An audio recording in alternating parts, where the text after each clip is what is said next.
नमस्कार दोस्तों, मैं गोपी चक्रवर्ती आज आपके सामने गुणनखंड से संबंधित अगला वीडियो लेके आया हूं। और इससे पहले हमने जो गुणनखंड से संबंधित वीडियो में हमने किसी संख्या के सभी गुणनखंड बताए थे, कुल कितने गुणनखंड हो सकते हैं वो कैसे निकालना था वो बताया था, और उन गुणनखंडों का योग कैसे निकालते हैं वो बताया था।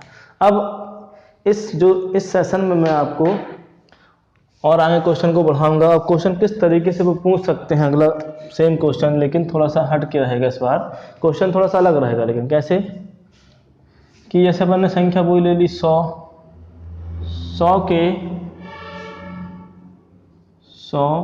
के सभी सम, देखिए यहाँ मैंने एक वर्ड आ गया है सम गुणनखंड, मतलब गुणनखंड तो ज्ञात करने हैं और उन गुणनखंडों में से जो सम गुणनखंड होंगे वो बताना है। केवल सम गुणनखंड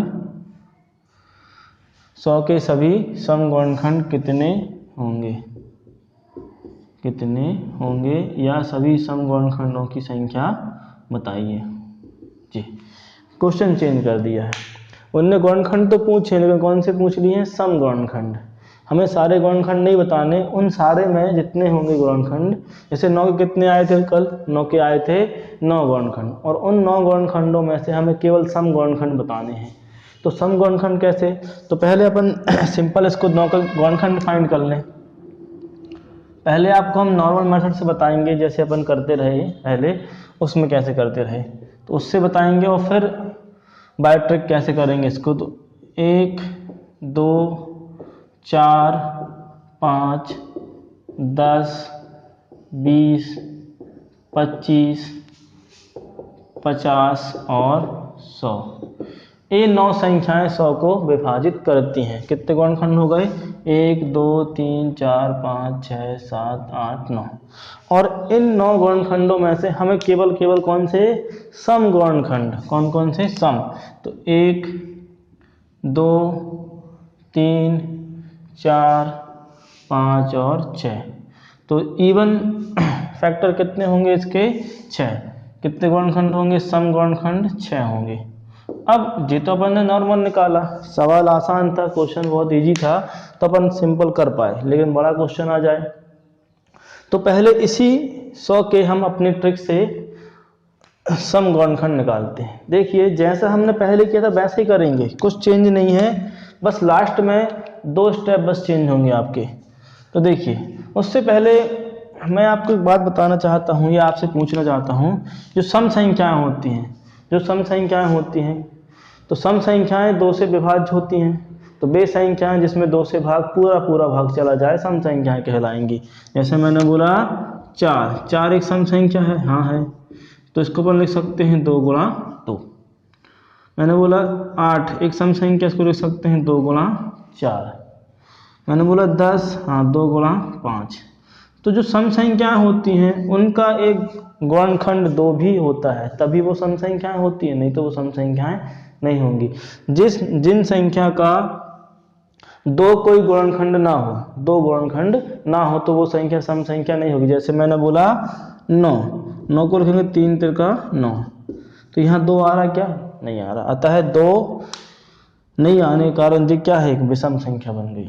तो इतना तो हमें पता चल गया, जो भी सम संख्या होंगी वो दो उनका एक गुणनखंड होगा। मतलब जो यहाँ हमको 100 के सम गुणनखंड निकालने हैं उनका गुणनखंड 1 2 तो आएगा ही आएगा। तो बस कॉन्सेप्ट इतना ही है। हमने क्या किया, पहले इस 100 के अभाज्य गुणनखंड निकाले। कौन से गुणनखंड निकाले, अभाज्य गुणनखंड। तो कैसे निकालते हैं, ऐसे निकाल लेते, नहीं है याद तो 2 पंचे 10, 2 शून्य 0, 2 दूनी 4, 2 पंचे 10। अब ये संख्या 5 से कट जाएगी केवल और केवल, तो 5 एकम 5 25 और 5 एकम 5। तो अभाज्य गुणनखंड कितने आ गए, 2 कितनी बार है, 2 है 2 बार, 5 कितनी बार है, 2 बार। इतना तो अपन ने पहले भी किया था, और यहीं से हमने टोटल नंबर ऑफ फैक्टर निकाल लिए रहे, सभी गुणनखंड निकाल लिए रहे। अब चेंज यहीं से है, चेंज यहाँ से है। हम क्या करेंगे, इस संख्या को 2 के गुणा के रूप में लिखेंगे, क्योंकि हम जानते हैं सभी सम संख्याओं 2 के गुणा के रूप में होती हैं। तो बस हमने क्या किया, इस 2 को 2 की घात 2 है, इसको मैंने 2 बार लिख दिया, 2 गुणा 2, क्योंकि कितनी घात थी, 2 घात थी, तो ऐसा लिख सकते हैं, हाँ लिख सकते हैं, और 5 गुणा 2। अब जो ये संख्या बनी है ये एक सम संख्या है, हाँ बिल्कुल है, क्योंकि इसमें 2 से गुणा हो रहा है। तो अब हमें क्या करना है, इसमें एक 2 को छोड़ देना है। क्यों छोड़ना है, क्योंकि हमें क्या निकालना है, सम गुणनखंड निकालना है। हमें क्या निकालना है, सम गुणनखंड। और जब भी सम गुणनखंड निकालने हो, जो अपने अभाज्य गुणनखंड आए उसमें से 1 2 को हटा दो, बाकी सबको रख लो। जब हम 1 2 को हटाएंगे तो कितना बचा हमारे पास, हमारे पास बचा 2 गुणा 5 की घात 2, ये संख्या। और बस इसके बाद तो हम जानते हैं कुछ घात नहीं तो क्या मानेंगे 1।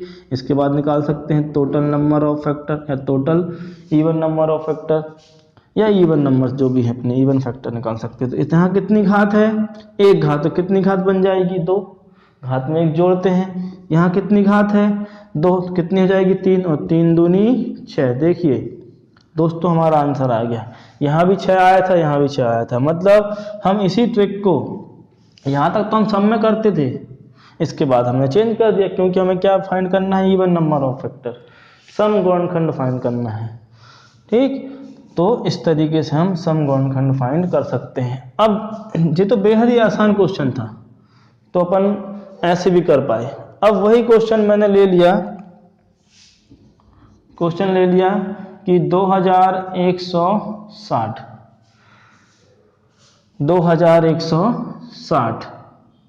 के सम गुणनखंड बताइए। तो इसको अपन कैसा लिख सकते हैं, इसको हम लिख सकते हैं 216 गुणा 10। ऐसा मैं क्यों लिख रहा हूँ, क्योंकि हमें जल्दी से जल्दी फैक्टर निकालने हैं, प्राइम फैक्टर निकालने हैं, अभाज्य गुणनखंड निकालने हैं। और इसको हम लिख सकते हैं 10 को 5 गुणा 2, 5 दूनी 10, और इसके अपन निकाल लेंगे। तो 2 से करेंगे 2 एकम 2, 2 संगम 2 अट्ठे 16, फिर करेंगे 2 से, 2 पंजे 10, 2 चौके 8, फिर करेंगे 2 दूनी 4, 2 सत्ते 14। अब क्या आ गई, 27। 27 किन संख्या से कटेगी, 27 9 से भी कटेगी और 3 से भी कटेगी, लेकिन 3 अभाज्य संख्या है, 9 अभाज्य संख्या नहीं है, तो 9 से नहीं 3 से काटेंगे। 3 9 27, 3 त्रिका 9 और 3 एकम 3। तो इस प्रकार हमने इसके अभाज्य गुणनखंड निकाल लिए। कौन कौन से आ गए, अभाज्य गुणनखंड आ गए। देखिए 2 कितनी बार आया है दोस्तों, 2 आया है, 1 2 3 और 1 4, तो 2 की घात 4। 3 कितनी बार आया है, 1 2 3, तो 3 की घात 3। 5 कितनी बार आया है, 1 बार, तो 5 की घात 1। अब हमें क्या निकालना है, हमें निकालना है इवन नंबर ऑफ फैक्टर, सम गुणनखंड। तो सम में क्या करते हैं, 1 2 अलग कर देते हैं। तो यहाँ कितने 2 थे, 4, तो कितने बचेंगे, 2 की घात 3, 3 की घात 3 और 5 की घात 1। बाकी सब सेम रहेगा, केवल 2, जितने भी 2 अपने पास हैं उनमें से 2 एक 2 कम कर देना बक्स। तो 4 थे तो 1 आ। अब बस हम टोटल नंबर ऑफ फैक्टर निकाल सकते हैं। कैसे, यहाँ कितनी घात है, 3, तो 3 और 1 4। यहाँ कितनी घात है, 3, 3 और 1 4। यहाँ कितनी घात, 1, 1 और 1 2, तो 4 चौके 16 और 16 दूनी 32 आता है। 2160 के सम गुणनखंड कितने आएंगे, 32 आएंगे। सम गुणनखंड कितने आएंगे, 32। और भी आप कर सकते हैं, जैसे मैंने ले लिया 200 ले लिया कि 200 के सभी सम गुणनखंड निकालिए। देखिए फैक्टर करते रहेंगे, हाँ फैक्टर वैसे कर सकते हैं, कोई दिक्कत नहीं, लेकिन जब हमसे बनने लगे, आने लगे स्पीड, तो हम इसको क्या कर सकते हैं, इसको लिख सकते हैं 25 गुणा 8, क्योंकि हम सभी जानते हैं 25 का अगर 8 में गुणा करेंगे तो हमें 200 मिलेगा। और इससे हम और जल्दी फैक्टर फाइंड कर सकते हैं। 25 को लिख सकते हैं 5 की घात 2, 8 को लिख सकते हैं 2 की घात 3, और इस प्रकार हमें जी क्या मिल गए, हमें 200 के अभाज्य गुणनखंड मिल गए। तो दोस्तों हमें क्या करना है, हमें सम गुणनखंड फाइंड करने हैं, 200 के सभी सम गुणनखंड। तो क्या करेंगे, यहाँ कितने 2 हैं, 3 बार आए हैं, तो 1 को अलग कर दो, बाकी 2 को ले लो। तब इस यहाँ से हम क्या कर सकते हैं, 5 की घात 2 और 2 की घात भी 2, क्योंकि यहाँ 3 थे 2। अब 1 कम करना होता है जब भी हमें सम ज्ञात करने होते, सम गुणनखंड। अब टोटल नंबर ऑफ फैक्टर, तो यहाँ कितने हो गए, यहाँ 2 थे, घात कितनी है 2, तो कितनी हो जाएगी 3, यहाँ कितनी घात 2 और 1 3, तो 3 तिरका 9। तो 200 में कितने समगुणनखंड होंगे? 200 में 9 समगुणनखंड होंगे, 200 में 9 समगुणनखंड होंगे। और भी आप कर सकते हैं, कोई भी नंबर ले ले अपने मन से, कोई भी नंबर अपने मन से हम ले सकते हैं। चलो ठीक है, 125 के 125 के हमें क्या निकालने हैं? समगुणनखंड।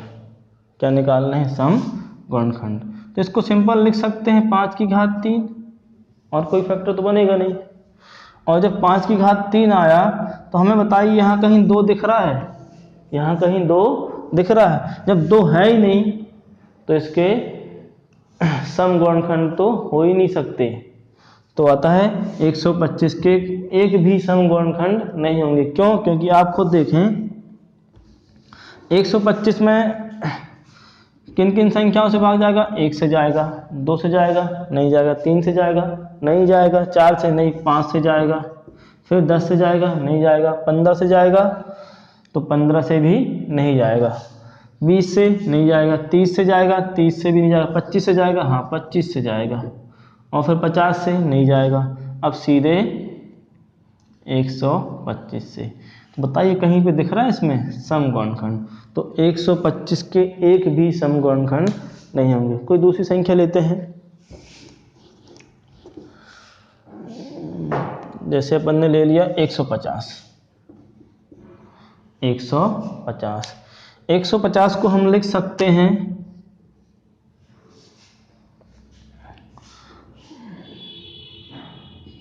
3 गुणा 50।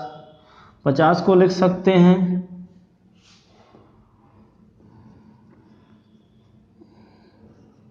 25 दूनी 50, और 25 को लिख सकते हैं 5 की घात 2। हाँ, तो कुल कितने बन गए? देखिए 150 को लिखा 3 गुणा 50, 50 को लिख सकते हैं 25 गुणा 2, और 25 को लिख सकते हैं 5 की घात 2। या फिर ऐसा नहीं करना है तो अपने फैक्टर फाइंड कर लें, सबसे सही सिंपल। 2 सत्ते 14, 2 पंचे 10। अब जाएगा क्या 2 से? नहीं। अब 3 से करें, 3 से, 3 दूनी 6, 3 5 15। अब सीधे 5 से, 5 एक हम 5। तो क्या फैक्टर बन गए? 2 गुणा 3 गुणा 5 की घात 2, ये बन गए। हमें क्या निकालना है? समगुणनखंड निकालने हैं। तो सम में क्या करते हैं? 2 को अलग करते हैं। यहाँ चूंकि सिंगल ही 2 है तो 2 तो अलग हो गया, तो क्या बचा? केवल 3 और 5 की घात 2। तो यहाँ बचा 3 गुणा 5 की घात 2। यहाँ कोई घात नहीं तो क्या मानेंगे? एक घात। तब टोटल नंबर ऑफ फैक्टर क्या बन जाएंगे? इवन। तो यहाँ कितनी घात है? 1, 1 और 1 2। यहाँ कितनी घात है? 2, 2 और 1 3, 3 दूनी 6। अतः 150 में 6 समगुणनखंड आएंगे। तो दोस्तों इसी प्रकार आप और कोई भी नंबर ले लें, कोई भी नंबर ले लें और उसको इस तरीके से करें। हाँ, हर बार हमें 1 2 को अलग करना है, 1 2 को अलग करना है, और इस तरह से हम सभी समगुणनखंड किसी भी संख्या के ज्ञात कर सकते हैं। ऐसा क्वेश्चन भी पूछते हैं वो कि निम्नलिखित संख्या के सभी समगुणनखंड ज्ञात कीजिए। सम पूछा है, सभी नहीं पूछा है। तो उन सभी में से सम कौन कौन से वो बताना होते हैं हमें। तो इस वीडियो में इतना ही। अगले जो नेक्स्ट वीडियो आएगा उसमें हम आपको बताएंगे, या मैं आपको बताऊंगा कि विषम गुणनखंड कैसे ज्ञात करते हैं। एक तरीका तो क्या रहेगा, पूरे ज्ञात कर लो, सम कर लो, पूरे में से सम अलग कर लो, पर उसमें 2 बार करना पड़ेगा ना। एक बार पूरे ज्ञात करेंगे, एक बार सम करेंगे और उसमें से माइनस कर लेंगे, तो वो नहीं, वो लेंदी मेथड हो जाएगी। हम डायरेक्टली इसी तरीके से इन्हीं गुणनखंडों से की मदद से हम विषम गुणनखंड ज्ञात कर सकते हैं। तो इसके अगले वाले वीडियो में आपको बताऊंगा कि किसी भी संख्या के विषम गुणनखंड कैसे ज्ञात करते हैं। आज के लिए इतना ही, धन्यवाद।